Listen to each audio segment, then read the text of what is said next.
Welcome to The Explainer.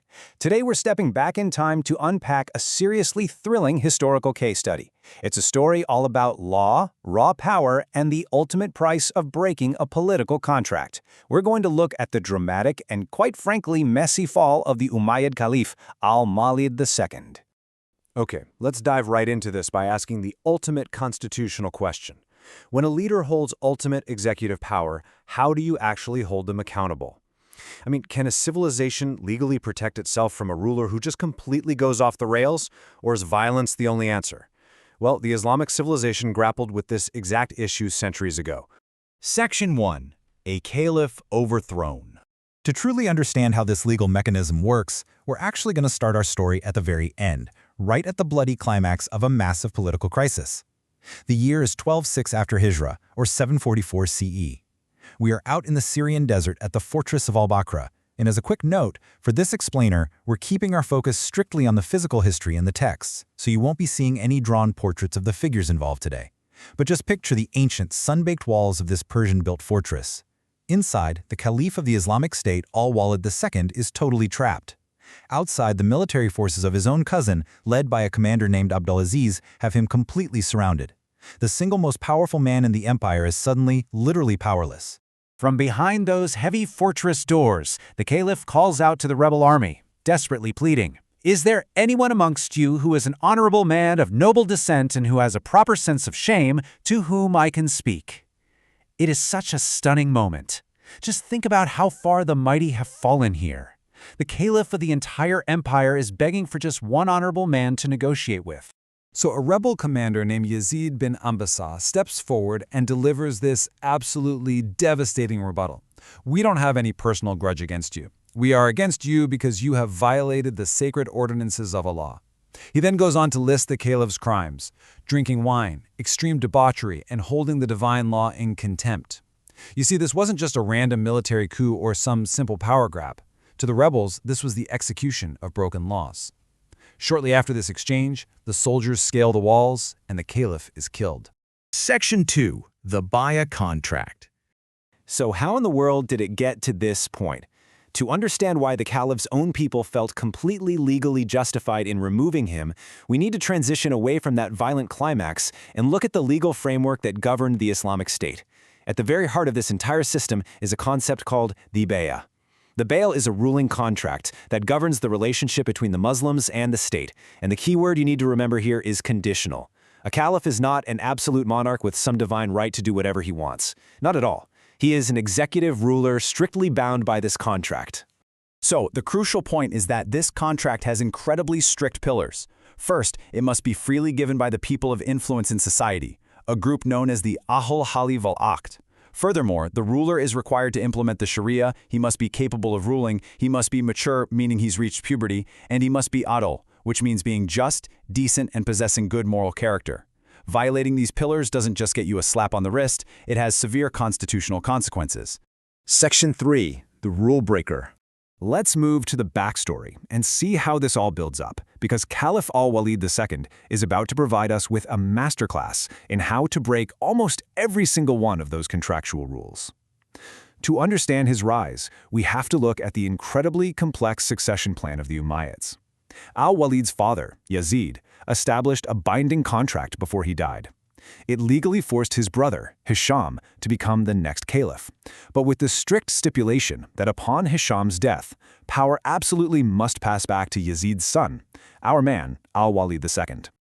Now look at the sheer audacity of Al-Walid's moral deviations well before he even took power. Remember that condition of decency we just talked about? Well, Al-Walid openly drank wine.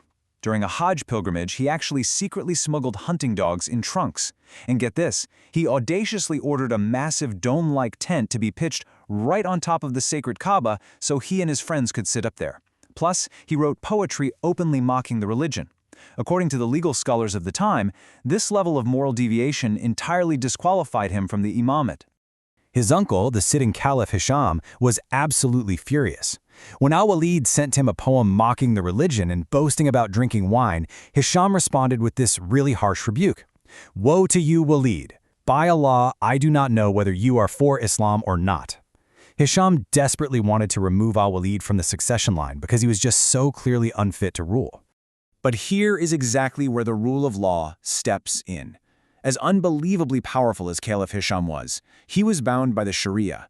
The legal consensus of the time stated that designated successors could not be changed unless they voluntarily agreed to step down. And, surprise, surprise, Al-Walid completely refused to step down.